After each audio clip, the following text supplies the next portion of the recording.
Ok. Noções de direitos humanos, revisão final, Polícia Militar de Sergipe. Vamos aqui à nossa primeira questão, que diz o seguinte: os direitos sociais são aqueles que garantem condições mínimas para uma vida digna, exigindo uma atuação positiva do Estado. Pessoal, ações positivas do Estado versus ações negativas. Direitos de primeira geração exigem ações negativas, são os direitos negativos, ou seja, o Estado ele tem que se abster, ele tem que deixar você exercer, por exemplo, sua liberdade de expressão. Então, o Estado ele se afasta para ele deixar você exercer. Já os direitos positivos, uma atuação positiva do Estado é quando o próprio Estado ele tem que prestar aquele direito, por exemplo, direito à educação, a uma moradia. Então, são os direitos de segunda geração, econômicos, sociais e culturais. Então, aqui, quando ele fala de direitos sociais, a atuação positiva do Estado é isso. O Estado tem que prestar aquele direito. Se fossem os direitos de primeira geração, civis, políticos, individuais, aí sim seria uma atuação negativa do Estado, ou seja, o Estado se abstém para deixar você exercer. Porque se o Estado interferisse demais, aí a gente entraria no absolutismo, né? Ou seja, na interferência do Estado, e aí viraria ditadura e censura. Então, vamos lá. Nesse sentido, é um exemplo de direito social. E aí, pessoal, qual desses direitos aqui é um exemplo de direito social? Direitos aqui de segunda geração. Está sendo cobrado aí no seu edital. Direito ao meio ambiente? Não. Direito ao meio ambiente está relacionado com os direitos difusos, então, direitos de terceira geração. Direito à liberdade de expressão tem a ver com os direitos de primeira geração, a questão dos direitos individuais, civis e políticos. Direito à moradia. Direito à moradia é um direito social e já é nosso gabarito. Direito ao voto também tem a ver com direitos de primeira geração. Direito à privacidade também, votado aí com os direitos de primeira geração. Então, direitos de moradia, educação, moradia, saúde, são direitos de segunda geração, econômicos, sociais e culturais. Segunda questão, e os direitos difusos? Quando ele falar direitos difusos, são aqueles direitos coletivos, direitos de terceira geração, ok? Referem-se aos interesses transindividuais. Já grifa essa palavra porque cai demais em prova isso daqui, certo? Que são os direitos difusos, direitos coletivos, terceira geração. Pertencentes a uma coletividade indeterminada de pessoas. Nesse contexto, é um exemplo de direito difuso. Direito do consumidor, direito ao meio ambiente, certo? Então, aqui, gabarito letra B. Direito à propriedade privada é direitos de primeira. Direito à defesa do consumidor, direitos de terceira. Direito a um trabalho digno, é direito de primeira geração também.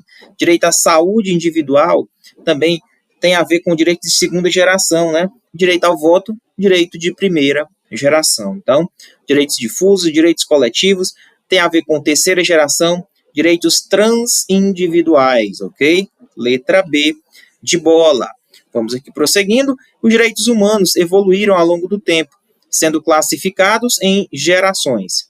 A primeira geração dos direitos humanos, ele está relacionada ao quê, pessoal? A primeira geração são os direitos civis e políticos. Letra C de casa. São os direitos civis e políticos relacionados aos direitos de primeira geração. Quarta questão.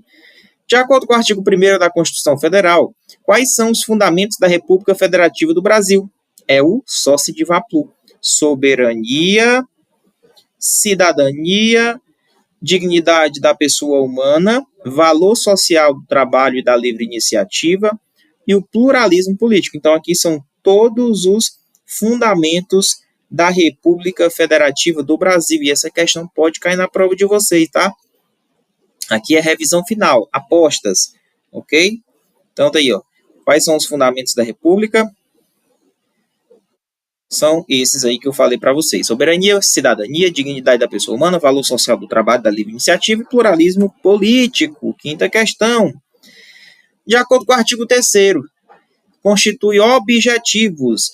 Os objetivos são diferentes dos fundamentos. E aí? Os objetivos quais são? São aqueles que iniciam com o verbo, né? Olha lá, ó. Construir uma sociedade livre, justa e solidária, erradicação da pobreza e da marginalização, redução das desigualdades sociais e regionais e promoção do bem de todos, letra C. Esses são os objetivos da República Federativa do Brasil. Ok? Então, não confundo aqui, ó, questão 4 cobrou quais são os fundamentos, e na próxima questão cobrou quais são os objetivos, aí no artigo 3º da Constituição Federal de 1988. Construir o quê? Uma sociedade livre, justa e solidária.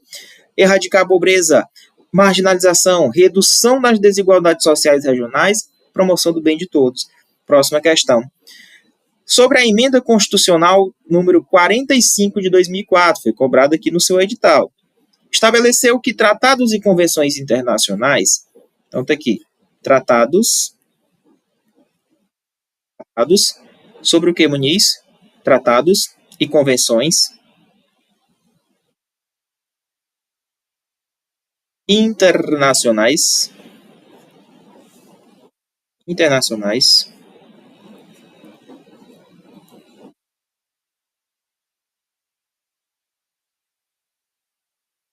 e eles falam de quê? Direitos humanos.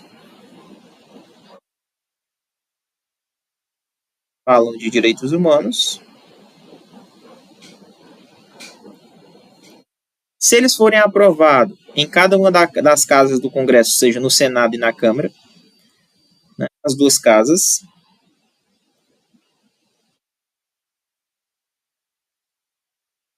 3/5 dos votos dos respectivos membros, eles vão ser equivalentes aqui. Se ele passar por todo esse rito aqui, o status é de quê? Lei ordinária, medida provisória, resolução, e aí? Nesse caso, eles vão ter status de emenda constitucional, certo? Então é isso. Tratados e convenções internacionais sobre direitos humanos, aprovados em cada casa do Congresso em 2 turnos, por 3/5 dos votos, serão equivalentes às emendas constitucionais. Lembrando que essa emenda 45 também diz que o CNJ ele tem a atribuição de fiscalização externa do judiciário, né, do poder judiciário. É importante também a gente ter essa informação. Prosseguindo, questão número 7. A emenda constitucional número 45 introduziu o mecanismo do incidente de deslocamento de competência para a Justiça Federal em casos de... Pessoal, quando a gente trabalha com o Brasil, nós temos 27 estados, ok? Então, nós temos aí 27 estados. Então, os estados, eles têm aí, de acordo com os tratados internacionais, que proteger os direitos humanos. Vamos supor aqui, no estado do Ceará, por exemplo, aqui, aconteceu um caso, e aí um caso de violação grave dos direitos humanos, e o estado do Ceará, por exemplo, não conseguiu resolver. Então, essa emenda, ela trouxe essa possibilidade de deslocamento de competência. Como assim? É muito simples. Ó, deslocamento de competência. Funciona isso daqui. Então, se eu tenho um deslocamento de competência, o que é isso? Bom, o estado do Ceará não resolveu o problema, a justiça, eu não sei. O Procurador-Geral da República, ele pode levar o caso para o Superior Tribunal de Justiça. Ele, ou seja, deslocou a competência do lado estadual e agora foi para a competência da Justiça Federal. Então, o PGR vai lá suscitar para levar o processo, deslocar o processo lá para o STJ. Por quê? Porque existem tratados internacionais. A gente não vai demorar, a gente não vai esperar o Estado, por exemplo, resolver o caso, porque ele já não resolveu. Então, há uma violação daquele direito. Então, o mais rápido possível tem que ser resolvido. Então, existe esse mecanismo de deslocar a competência. Tira da estadual, o PGR vai lá e joga para o STJ. Tá bom? Então, isso vai acontecer quando há grave violação dos direitos humanos. Isso aqui cai demais em prova, viu? É um incidente de deslocamento de competência. A Declaração Universal dos Direitos Humanos, adotada pela Assembleia Geral das Nações Unidas em 1948, possui qual natureza jurídica em relação aos países signatários? Professor, a Declaração Universal dos Direitos Humanos, né, de 1948, ela é obrigatória? Não, ela tem natureza de recomendativa, caráter recomendativo sem caráter obrigatório, tá? Ela não tem força vinculante, não tem. Então, ela vai ter um caráter de recomendação sem caráter obrigatório. Para quem não sabia, já marca aí no caderno, que pode ser que caia na sua prova. Prosseguindo, questão número 9. O artigo 26 da Declaração estabelece o direito à educação. Qual das seguintes afirmações está correta segundo esse artigo? A gente sabe que a educação elementar, ela deve ser gratuita e obrigatória. Letra C é o que a nossa declaração fala, que a educação elementar, nos graus elementares, ela deve ser o quê? Gratuita e obrigatória. Tranquilo? Letra C, de casa. De acordo com o artigo 14, toda pessoa tem direito a buscar asilo em outros países. Qual é a exceção prevista para esse direito? Na DUD, são 30 artigos. Um dos artigos vai falar do direito ao asilo. Tem. Porém, existem exceções. Se ele está fugindo, se ele está pedindo asilo, mas ele, na verdade, está sendo processado por um crime de direito comum que ele praticou, ou por algum ato contrário aos princípios das Nações Unidas, aí ele não pode querer alegar asilo, porque, nesse caso, ele vai responder pelo crime de direito comum que ele praticou. Então, essa é a única exceção. Tem direito ao asilo? Tem. Crimes políticos e tal. Mas, se for comprovado que ele está respondendo processo de direito crime comum, ou por atos contrários aos propósitos e princípios das Nações Unidas, então, nesse caso, aí é uma exceção. Nesse caso, ele não teria esse direito de buscar o asilo, ok? Questão número 11, de acordo com o artigo 4º da Convenção Americana de Direitos Humanos, toda pessoa tem direito à vida, que deve ser protegida pela lei desde, aqui já é a Convenção Americana dos Direitos Humanos, Pacto de São José da Costa Rica. E aí? Lá ele fala que toda pessoa tem direito à vida, que deve ser protegida pela lei desde a concepção, né? Segundo o Pacto aí de São José da Costa Rica. Ok? E é importante que esse pacto aqui também, que sempre cai em prova, sobre a questão da prisão do depositário infiel, né? A gente sabe que não existe prisão civil por dívida, exceto se for pensão alimentícia ou depositário infiel, segundo a Constituição Federal. Só que o Pacto de São José da Costa Rica diz que, no caso do depositário infiel, ele não pode ser preso, né, o depositário infiel. Então, na verdade, o entendimento atual hoje no Brasil é que só existe a prisão civil por motivo de pensão alimentícia. Mesmo a parte do depositário infiel estando na lei, por conta que o Brasil faz parte desses tratados, adotou, né, a Convenção Americana, então ele tem que cumprir. Então, lá na Convenção fala que não existe a prisão do depositário infiel. Então, a gente não pode aqui prender depositário infiel. Somente existe uma prisão hoje, atualmente, que é a por pensão alimentícia, né? Prisão civil. Então, lá, direito à vida deve ser protegido pela lei desde a concepção. Questão número 12. Demais, cai sobre as cortes e a comissão. Sobre a composição e objetivos da Corte Interamericana de Direitos Humanos, que a gente chama de CID. Assinale a alternativa correta. Pessoal, composição e objetivo é bem simples. Quantos juízes compõem a corte? 7. Então já sabe que está aqui, ó. 5, 9, 7. Pode ser a letra D? Pode. Né? Ó. A corte é composta por 7 juízes, ok. Eleitos pela Assembleia Geral da OEA, Organização dos Estados Americanos, para mandatos de 6 anos, perfeito, com a função de aplicar e interpretar a Convenção Americana, perfeito. É isso, tá aqui. Professor, a letra D, olha o erro dela. A corte é composta por 7 juízes, ok, nomeados pelo secretário-geral da OEA, para mandatos vitalícios, olha isso. Aliás, não, eu li foi a letra C. Para mandatos de 6 anos, com a função de assessorar os Estados-membros na criação de leis. Pessoal, na verdade, não é a função de assessorar. A corte, ela vai aplicar e interpretar. Quem vai fazer esse acompanhamento e assessoramento é mais a Comissão de Direitos Humanos. Né? A Corte é simplesmente aplicar e interpretar a Convenção. Beleza? Formado por 7 juízes para mandatos de 6 anos. Muito importante essa questão. Essa questão pode cair na sua prova. Ele cobrou, está lá no edital. Questão de certo e errado sobre a Convenção Americana, Pacto de São José da Costa Rica. Vamos aqui, para a gente dar uma variadazinha, né? Toda pessoa tem direito à vida, que deve ser protegido pela lei em geral, desde o momento da concepção. Item correto. Os países que não aboliram a pena de morte, esta quem é a pena de morte, né? Pronome aqui, retomou mais próximo.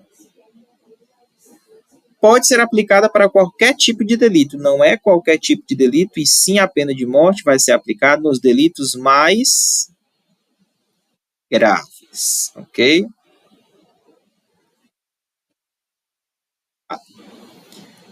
Os estados que já aboliram a pena de morte podem restabelecer. Errado, pessoal. Olha, os estados que já aboliram a pena de morte, eles não podem restabelecer novamente, tá? Pena de morte não pode ser aplicada em caso de delitos políticos, nem em caso de delitos comuns conexos com delitos políticos. Verdade. Correto. Delitos políticos não pode. A pena de morte pode ser imposta a menores de 18 anos. Também não pode. Desde que tenham cometido o delito em um país. Não.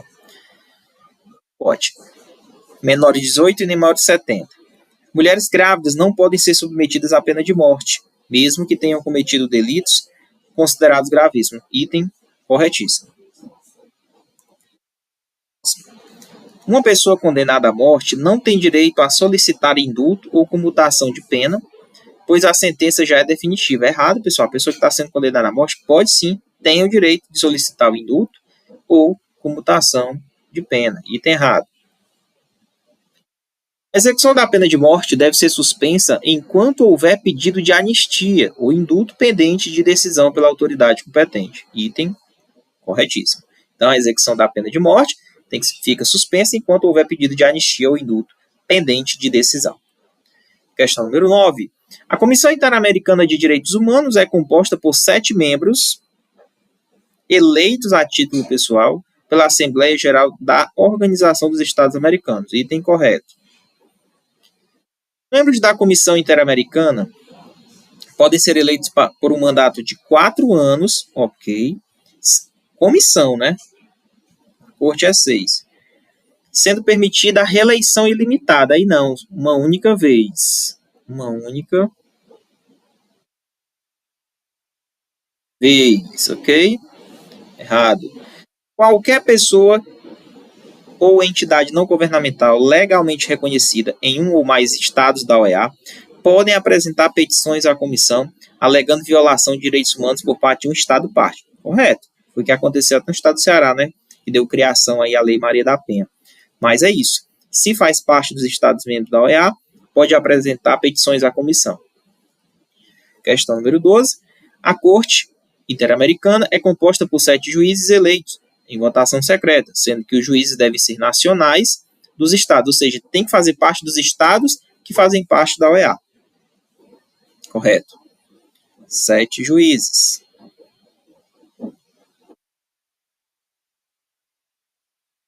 Os juízes da Corte são eleitos para um mandato de 6 anos, podendo ser reeleitos apenas uma vez. Correto. A comissão tem como função principal promover a observância e a defesa dos direitos humanos, podendo formular recomendações aos Estados-membros e prestar assessoria sobre questões de direitos humanos. Essa é a função da comissão. Promover a observância e a defesa dos direitos, recomendações aos Estados que fazem parte da OEA, ok? 15. A Corte pode emitir pareceres consultivos sobre a interpretação da Convenção Americana de Direitos Humanos e sobre a compatibilidade de leis internas dos estados. Será que está certo esse item? Corretíssimo, pessoal. A Corte ela pode estar emitindo pareceres consultivos sobre a interpretação da Convenção e sobre compatibilidade se uma lei interna daquele país ele está, né, tem compatibilidade com a Convenção, com os instrumentos internacionais. Prosseguindo, agora vamos resolver questões sobre o Plano Nacional de Direitos Humanos, mas com a retificação que houve, né, mais especificamente o PNDH3, até porque o eixo 4 fala da segurança pública. Né? O PNDH3 está estruturado em eixos orientadores que abrangem diversas diretrizes relacionadas aos direitos humanos no Brasil. Com base nisso, analise as seguintes diretrizes e identifique aquela que não pertence ao eixo orientador número 4. Pessoal, qual dessas alternativas não pertence ao eixo 4? Lembrando que o eixo 4 são 6 eixos. Eu vou ter o eixo 4 mais importante. Você está fazendo concurso para a segurança pública, ok? Então vamos focar naquilo que realmente interessa, que é o eixo que vai focar na segurança pública, é o eixo 4. Então vamos lá. Ele quer procurar o eixo que não pertence. Democratização e modernização do sistema de segurança. Correto, faz parte do eixo 4. É uma diretriz. Transparência e participação da população no sistema de segurança pública e justiça criminal, correto. Prevenção da violência e da criminalidade, profissionalização das investigações, correto. É uma diretriz do eixo 4. Efetivação do modelo de desenvolvimento sustentável, não.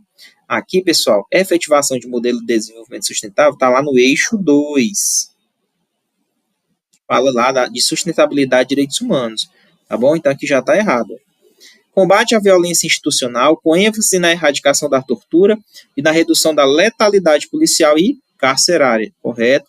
Também é uma diretriz lá do eixo 4. Então, esse eixo orientador número 4, ele é um dos mais importantes eixos que sempre estão caindo nas provas. Então, nós temos aí os eixos orientadores, interação democrática entre o Estado e sociedade civil, desenvolvimento e direitos humanos, universalização dos direitos em um contexto de desigualdades, segurança pública, acesso à justiça e combate à violência, que é o 4, educação e cultura em direitos humanos, e o último também que cai muito em prova, que é o direito à memória e à verdade.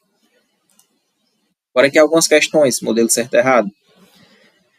O eixo orientador número 1 do PNDH3 tem como foco a interação democrática entre o Estado e a sociedade civil, que possui como uma de suas diretrizes o fortalecimento dos direitos humanos como instrumento transversal das políticas públicas, correto? A diretriz 4, que trata da efetivação de um modelo de desenvolvimento sustentável, faz parte do eixo orientador número 3. Será que é o eixo 3? Que eu saiba, desenvolvimento sustentável está no eixo 2. Tá bom? Tá errado. As diretrizes do eixo 4 é o combate à violência institucional, correto? Com ênfase na erradicação de tortura e na redução da letalidade policial e carcerária. Isso aí. O eixo orientador número 5 aborda a educação e a cultura em direitos humanos. Vamos ver se é mesmo? Tá aqui, ó. Educação e cultura em direitos humanos. E inclui a diretriz do fortalecimento dos princípios da democracia e dos direitos humanos no sistema de educação básica e superior também.